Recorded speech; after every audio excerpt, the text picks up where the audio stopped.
Hey guys, welcome back to another sports stuff video. Today we're going to be talking about the NFL draft, my final mock draft of the 2023 season. It's finally come. I'm so excited.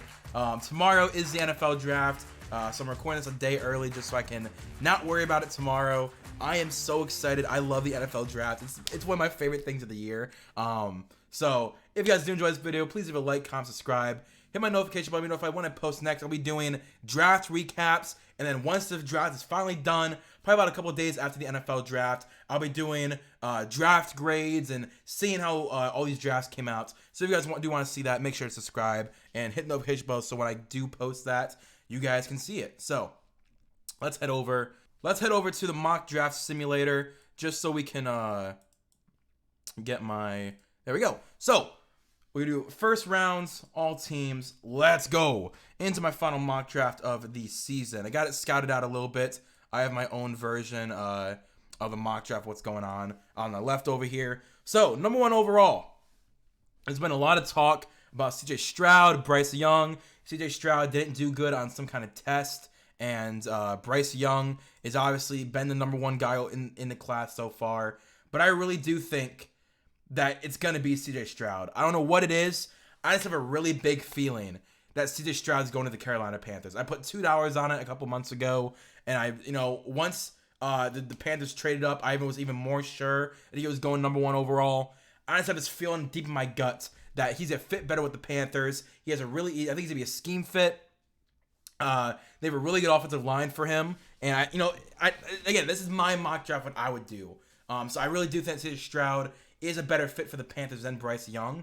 Now, that doesn't mean that Bryce Young doesn't go number 2 overall. Bryce Young's definitely going to the Texans number 2 overall. I just have again, that's not even a question. I think no matter what, if it's not Bryce Young, they might trade down. There's been rumors of that going on as well. But I think it's just smoke. I think they're going to take a quarterback no matter what at 2, whether it's Stroud or Young, because the Texans, they can't guarantee you're going to have the number 1 pick overall next year to grab a Caleb Williams. So I really do think that they're going to take Bryce Young. And here's where the first trade's going to happen. So I'm going to have to override this more than likely.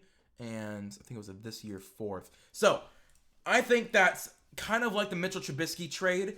I think the Colts are going to move up 1 spot to ensure that they get their quarterback. There's going to be a lot of teams. I think Denver could be calling. Denver. I think Detroit could be calling. The Raiders could be calling. The Falcons could call. The Titans could call. I think there's a lot of teams that will be calling, like Arizona Cardinals. And I think they're going to let the Colts know every time. And I think the Colts are going to be like, you know what? Let's do it. Let's for sure get the quarterback that we want in Anthony Richardson. We need the quarterback. We know that we have him, as one of our top prospects. And the Cardinals, they trade back, get 2/3 and a 4th in addition to their first round, moving back 1 spot. So they don't lose anything, really. They still get their guy in Will Anderson Jr.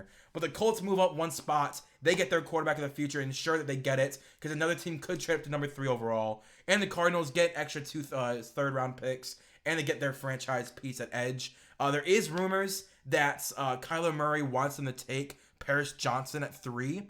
That's a little high for me for a tackle in this class. I understand why they would do it, but I'm going to grab my best guy. I think Will Anderson's a better fit. I wouldn't be surprised if they go tackle at number 4, but I am going to stick with Will Anderson Jr. Then, at number 5, it's Jalen Carter. I think the Seahawks absolutely would love Jalen Carter. His skill set is what they exactly need for their defense. And I think they're one of the only teams I think are a good culture for Jalen Carter. They've been a team that's always give guys second chances through the draft and free agency. They always give guys that have a lot of rep on them. Jamal Adams got a second chance. Malik McDowell got a second chance. Like they're a team of underdogs and guys that are getting hated on, coming back and playing well. Geno Smith, for example, they love the second chance of these guys, and I think that Jalen Carter will be an amazing fit for them in their defense. Then at number 6 overall, I have the Detroit Lions grabbing Will Levis. I understand why they wouldn't go Will Levis, but here's what I'm thinking, right? You're the Detroit Lions. You 100% want to be in the playoffs from here on out. There's no more tanking, no more losing. When are you going to have a number 6 overall pick again? Never. At least you're hoping never. So take this chance. Take a prospect that, you can develop for another year or 2 behind Jared Goff, who is a Jared Goff type of quarterback. Let him sit for a year or 2. Try and win with Jared Goff. and you got your franchise piece right there.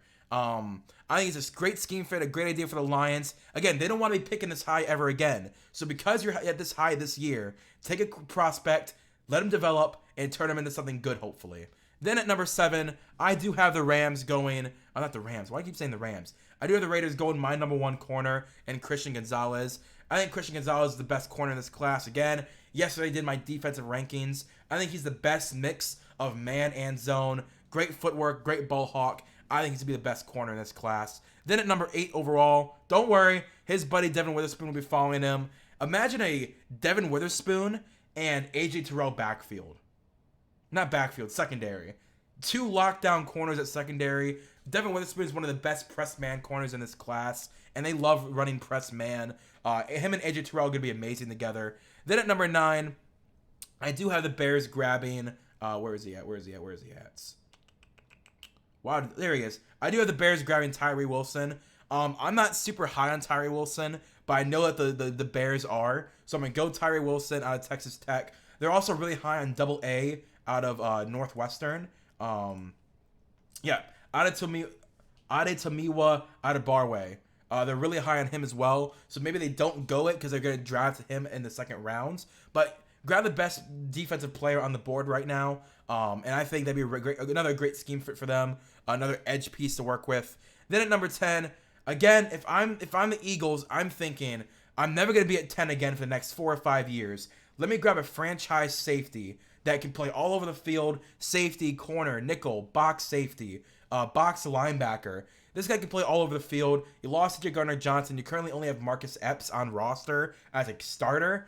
That's not acceptable. Grab Brian Branch. He'll be your safety of the future. And you just continue to build the secondary amazingly. Then, the Tennessee Titans, in my opinion, Paris Johnson Jr. is a great scheme fit. He's a great run blocker, really good pass blocker as well, but he is fluid. I think he's exactly what you want in a left tackle, a great Taylor Lewan replacement, and they would love to have a tackle like him for the future. Hopefully, they did grab, what was his name? Isaiah something a few years ago. So maybe they're a little, scared to take a tackle, but don't let the pass hurt you. Keep shooting shots. I think Paris Johnson is one of the best sure picks that you can grab in this class. Then at number 12, I do have the Texans going Jackson Smith-Njigba. I think he's a number 2 wide receiver in this class, but the Texans, they don't have that many holes on offense to fill. But I think it's got to be an offensive piece right here. You grab Bryce Young as your franchise piece at number 2. Then you grab him his slot wide receiver of the future. You have Nico Collins. You have John Mechie. You have Robert Woods. That's a really good wide receiver core for your young quarterback. And again, outside of Robert Woods, a really good young wide receiver core to hopefully build with Bryce Young for the future. Then at 13, I guess I did my mock drafts before. I am going to grab, where is he at? D tackle. I'm going to grab Kalijah Kancey at 13 for the Packers. This is from the Aaron Rodgers trade where they trade up 2 picks overall to get rid of Aaron Rodgers. I'm going to grab Kalijah Kancey. I think he's a great scheme fit for what they want to do. They currently have Kenny Clark, and they have, who's the other edge? I don't remember the other edge. They run a 5-2 or 5-3. Well, it's a 3-4 scheme, I guess. So I think Kalijah Kancey can be that nose tackle for him. He is undersized, yes, but he can play that nose tackle, defensive end role. Instead of TJ Slayton, you have Kalijah Kancey start for you for the future, and I think that'd be a really great scheme fit for them. Then for the Patriots, I'm gonna grab Peter Skoronski. So I believe they lost Isaiah Wynn. Where did Isaiah Wynn go? Is he still a free agent? He is still a free agent. So there is a chance it could re-sign Isaiah Wynn. But grab Peter Skoronski, in my opinion, the number 2 tackle in this class. He has some guard versatility as well if you want to move him inside because of his small arms. But I think the Patriots have him at left tackle. You have Trent Brown at right tackle. You have Mike Onwenu. You have your veteran center. I can't remember his name right now. You'll have Cole Strange from last year. That's a really good offensive line. Continue to build. Continue to help your team as much as you can. Notice I didn't say who you're helping. There's going to be a trade coming up here soon. But yeah, build the offensive line for the future. And maybe Mac Jones can stay after he gets that really good offensive line back. Then the Packers, I'm going to do it. I am going to do it. You know why? I think it makes the most sense. I think it does. Quentin Johnston to the New York Jets, not to the New York Jets. I want to show you guys why. So I'm gonna go to New York Jets. That's Giants. New York Jets. If you guys see, they currently have Garrett Wilson and Alan Lazard as their starters, with Corey Davis and Denzel Mims behind them. Yes, you have McCall Hardman as your slot. I'm cool with keeping him in the slot. Quentin Johnston is probably the best X receiver in this class. You have Garrett Wilson. You then have Quentin Johnston as your other wide receiver. Then you have these three guys kind of sub in different packages. I would have Alan Lazard be the starter. Have Quentin Johnston, have Garrett Wilson to help out Aaron Rodgers as much as you can. Make this offense as good as you can for Aaron Rodgers. He hasn't thrown a touchdown to a first-round wide receiver in so long. He's going to have like 8,000 touchdowns this year for the first-round wide receivers. I think that's going to be a really big thing that Aaron Rodgers wants is, hey, get another weapon. Add another guy to this offense. You traded Elijah Moore, get another one. Don't stop adding wide receivers. They all can get the ball all they want. Then, the Washington Commanders. I understand why people are going quarterback, but it's just too early. I'm going to go Broderick Jones. Get a franchise left tackle. He does have other right tackle versatility, but I'll just keep Broderick Jones at left tackle. Let me see his size. He's 6'5", 311. I really would be comfortable with him being my left tackle. And for the Washington Commanders, he doesn't need to start immediately. I mean, he can, but you have Charles Leno currently at left tackle, the veteran. So maybe you don't have to start him year one, but if you want to start him, I don't see the problem with that. At 17 overall, it's the pick everyone does. You know what I mean? It's Joey Porter Jr. They need a corner. Joey Porter played is a longtime star for the Steelers. Come on, guys. It's Joey Porter Jr. He's my third best corner in this class. So if you can get him at 17, that's great value, great scheme fit, and I think everyone in the whole NFL is scheming him to the Steelers. Then at pick 18, I'm going to go, where is it? There he is. Lucas Van Ness. I went Lucas Van Ness. I think they need another pass rusher. They got Aiden Hutchinson. They got Josh Pascal. They got the Aquara brothers. They got Charles Harris. Well, no, it's James Houston. Sorry, James Houston. They need another power rusher. Like, they have a bunch of guys that are fast off the edge of speed rushers. Get someone that has power to them. This is probably the highest I could see Lucas Van Ness going. I don't think he's a top 10 prospect like some people have him as. I think 18 is probably the highest I can see him go. Maybe sneaking in at Washington at 16 if they don't want to keep Chase Young. But Lucas Van Ness, great power rusher. Uses his bend pretty well as well. I think him with the Lions makes a lot of sense. Add another power rusher to that defense. And then, here's where I think I'm going to get crazy. I'm going to predict a trade. I'm going to predict a trade of the New England Patriots trading Mac Jones for number 19 overall. Maybe it's more picks as well, but at least for this mock draft, I think New England Patriots get to trade Mac Jones to the Buccaneers. I think it makes so much sense. The Patriots and Mac Jones are not on good terms right now. From what I've read, they're not even on speaking terms. So I think a team that would want him is the Tampa Bay Buccaneers. He doesn't need to start year one. You have Baker Mayfield, have him and Baker fight it out in training camp. If he wins out, awesome. Baker's your backup. If he loses, that's fine. Have a year to sit. Maybe fight the job back from Baker. But if you trade a first round pick for someone who's only 2 or 3 years into their career, he has a Tom Brady type of playing, and you won a Super Bowl with Tom Brady. Maybe you can get some of that juice out of him. And again, he's young. You can still help him develop. And I think this could be something that could save Byron Leftwich and what is his name? Todd Bowles' job.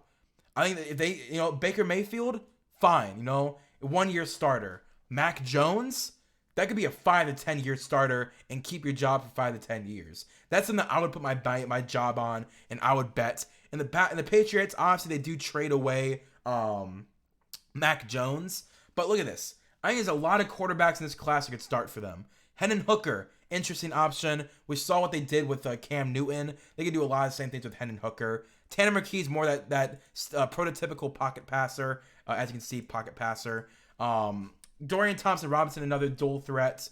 Honestly, Stetson Bennett, Max Duggan. I think a Tanner McKee in the second round makes a lot of sense for them, and I wouldn't be surprised if that's what they do. But at pick 19, I'm going to have them go Nolan Smith. What's his name? Matt Judon isn't getting any younger, and I think Nolan Smith could learn a lot from Matt Judon. You have Josh Uche. You have Anthony Jennings as an off-ball linebacker. I think Nolan Smith can learn a lot from Matt Judon, save you some money next year if you don't want to pay Matt Judon all that money. Nolan Smith can be a great replacement, and we see what a power rusher can do in that defense with Matt Judon. I think there's a lot of Matt Judon in Nolan Smith. Then, at number 20 overall, where is it? Number 20 overall. Sorry, I couldn't find my team. The Seahawks, I wouldn't be surprised if they go Brian Brzee. I think he has a lot of outside versatility as a D tackle. I think I'm going to change it up what I did in this draft, though. I think I'm going to change it up. I am going to change it up. I'm going Zay Flowers. I'm doing it. You guys know how much I love Zay Flowers. I think he is Tyler Lockett 2.0, and we see what Tyler Lockett can do in their scheme. He's 5'10", actually. I don't know why it says 5'9". He's 5'10", 185 is his actual. You guys know I love Zay Flowers. I said that Zay Flowers has the most, if you, in 10 years, if you told me that Zay Flowers was the best wide receiver from the 2023 draft class, I would not be shocked. And if you said 10 years from now he's still a 1,000-yard receiver, I would not be shocked. I love Zay Flowers. He's got all the tools to be an elite receiver. Currently, I think he's more of a number 2, but I think he has the tools to be a number 1 receiver, and that's exactly what I think he could be for the Seahawks. You have DK Metcalf, a really big, deep threat. Zay Flowers can be that possession receiver that Tyler Lockett is currently, and can be way cheaper, way younger, and be on your team for way longer. So, because I took Zay Flowers, I'm going to have to go a different route for wide receiver. Jordan Addison's really interesting. You have Mike Williams, you have Keenan Allen. I mean, Jordan Addison's not a bad pick. He's not the worst player in the world. I'm going to go Jordan Addison. I think you just need to throw a receiver in this offense. You see what you can do with Mike Williams. You see what you can do with Keenan Allen. Jordan Addison currently is a number 2 receiver, has the upside to maybe be a wide receiver number 1 in the future. But again, better as the number 2 where he doesn't have that number 1 coverage. He's not great at separation. So if he has the second best corner on him, he could produce. But I don't know if I really trust him to be that number 1 receiver yet. But maybe he can develop into that. I think the Zay Flowers pick really threw a wrench into their plans, and that's what I'm okay with. I'm going to go Deonte Banks to the Baltimore Ravens. I think that's another pick that's kind of written in stone that the Ravens are getting Deonte Banks. I mean, when's the next time a Maryland cornerback is going to be a high-end prospect that the Ravens haven't picked where he's going to go? Not going to happen for a really long time. Deonte Banks has a size, has a speed, definitely the number 1 press man corner in this class. I think Devin Witherspoon is a really close number 2, but Deonte Banks is a man corner, is that ball hawk, and I believe the Ravens lost Marcus Peters in free agency this year, so replacing Deonte Banks would be a seamless fit, a seamless change, and I would love to see what he can do on the Ravens next to Marlon Humphrey. At 23, I think wide receiver makes a lot of sense. I think corner also makes a lot of sense for them. But, I mean, Cam Smith, yeah. I might go Cam Smith.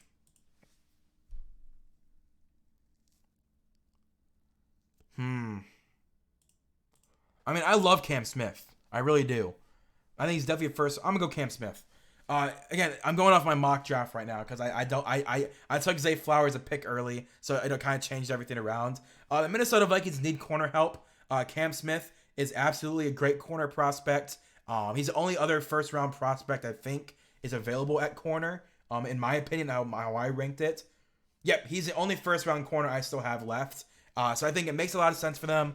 Obviously, wide receiver would be a great help, but I just don't think any of these guys are first rounders. I mean, Jalen Hyatt would be a reach. Josh Downs just a slot receiver. Do you really just want to have a slot receiver only? Cedric Tillman could be a really solid late round number 1 receiver. I don't know. I think in the first round, Cam Smith makes the most sense. Great zone corner, and that's exactly what the Vikings are going to run. That's why they signed Byron Murphy from the Cardinals. The Jacksonville Jaguars, however, I'm going to go a route that not many people are going. I'm going to O'Cyrus Torrence. I think O'Cyrus Torrence is the best guard in this class. I think that the Jaguars are going to need to keep rebuilding this offensive line. You're about to have to pay Trevor Lawrence a whole lot of money, and you're currently paying Andrew Norwell, I believe. It's Brandon Scherf. You're paying Brandon Scherf top-end money right now at guard. you're going to have to replace that eventually. Grab O'Cyrus Torrence. Maybe he might be able to start this year. I don't know who they have the other guard position, but I know Brandon Scherfer's aging. He's expensive. Maybe after this season, you cut him, have O'Cyrus Torrence take over. I think he can have the kind of same impact that Zion Johnson had last year for the Chargers. The New York Giants, I am going to go John Michael Schmitz. Again, he is the only first round center I have a number on. Luke Whippler is more of that round 2 type of guy. But John Michael Schmitz, great center, uses his power really well, had a great career at Minnesota. Yeah, he's a center. You know, I think the Giants need a center. They need to rebuild this offensive line besides the tackle positions. Both guards need a overhaul as well. But I'm cool with John Michael Schmitz. At 26 overall, I am going to go edge. I'm going to go Myles Murphy. I think the Cowboys need more pass rush. I think that was one of the biggest issues last year and the last 2 years. I think he doesn't need to start immediately, obviously, but him and Micah Parsons could fight for minutes, rotate, when Micah Parsons isn't pass rushing, have Myles Murphy, have all 3 of them, including DeMarcus Lawrence, pass rush. I think they just need more help. Whether that's interior, exterior, I think Myles Murphy can play a little bit of D tackle as well to help pass rush. But I would love to see him, Micah Parsons, and DeMarcus Lawrence all pass rushers at once. That'd be a great thing to see. Excuse me. Where is it? There it is. So at 27, I'm going to predict a trade. So I think that the Cincinnati Bengals, they would take Bijan right here. I think they would take Bijan. I really do. So I think that the Bills and the Eagles are going to make a swap. Again, whatever picks you want to add into it, go ahead. I think this makes the most sense. We know the Eagles want Bijan Robinson. We know the Bengals are trying to offload Joe Mixon because of all the off-the-field problems. He's expensive. He's aging. They want to get another running back like him. Bijan Robinson would be a great fit for them. The Bills, however, are like, we don't want the Bengals to get better.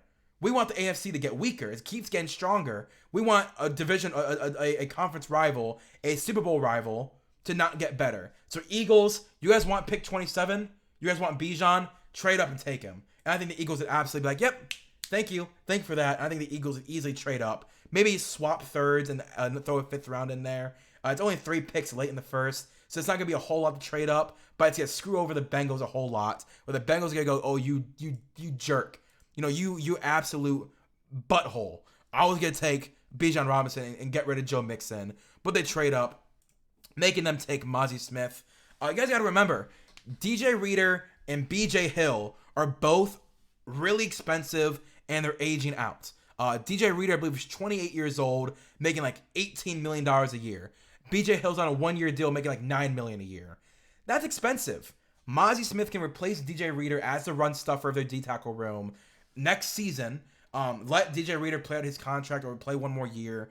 Move him out. Have Mazi Smith take over. Because I think the Bengals are going to have to go through a minor retooling of this defensive line over the next couple of years. Because you're going to have to pay Joe Burrow, pay T. Higgins, pay Jamar Chase. You can't pay your defensive line then. Because they're all making a lot of money right now. So once that happens, you're going to have to replace him with a Mazi Smith. Maybe get like a Nick Herbig in the second round.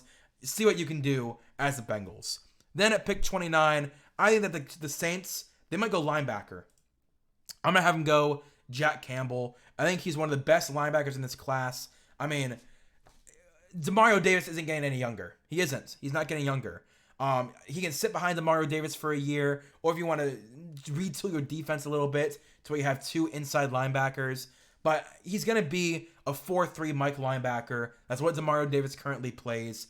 If you want to move on from Demario after the season, you have Jack Campbell for 4 more years, including his 5th-year option. That'd be a really good swap of them. I think Jack Campbell has a lot of upside. He can be a Demario Davis type of player. I would love Jack Campbell going to the Saints. I think that'd make a lot of sense. And one of my favorite mocks in the entirety of this class is Deion Henley to the Bills. Deion Henley is a weak side linebacker, and he's stuck in that position, basically. I don't think out of Washington State he has a whole lot of experience or a whole lot of skill sets to be a Mike or strong side linebacker. He's really good at weak side linebacker, and guess what the Bills need? A weak side linebacker. They lost Tremaine Edmonds. They lost him to the Bears. They're going to need to replace him. I think Deion Henley immediately replaces him and be a great scheme fit. Finally, at pick 31 overall, I'm going my favorites, probably one of my favorite picks in the entirety of the draft, DeJuan Jones to the Chiefs. They need a right tackle to finish off their offensive line. They currently have Lucas Niang as their right tackle. Dawand Jones is 6'7", 399 pounds, what it looks like. That'd be a great draft for them. They can start it off with Dawand Jones. Completely finish that offensive line. And honestly, I would hate if they got him as an AFC fan, but I'll love it for the Chiefs. That'd be a great pick for them. So yeah, that's my mock draft. Colts trade up, kind of like the Mitchell Trubisky trade. They trade up for their quarterback that they want. Tampa, they trade for Mac Jones at pick 19. Eagles trade up ahead of the Bengals. They take Bijan, and the Bills screw over the Bengals as much as they can. And a linebacker run kind of ends the first. You get 2 linebackers in there. I love it. I don't think there's a single. No, we got Brian Branch went. Is there any position that didn't get taken? No tight ends. No tight ends went in the first round. I'm noticing that. No tight ends. And that's it. Tight end is the only position that doesn't get picked in the first round. That's interesting. But yeah, if you guys did enjoy, please leave a like, comment, subscribe, hit notification bell to be notified when I post next. Again, I won't be live the first day I'm going to a draft party, but there will be a video or a stream right when I get home, breaking down the first round, reacting to all the picks and like my reactions, what I thought it was the day. Then I'll be live for day 2 with round 2 and 3. I'll let you guys know about that day. But I hope you guys enjoy. I'll see you guys later. Peace and bye.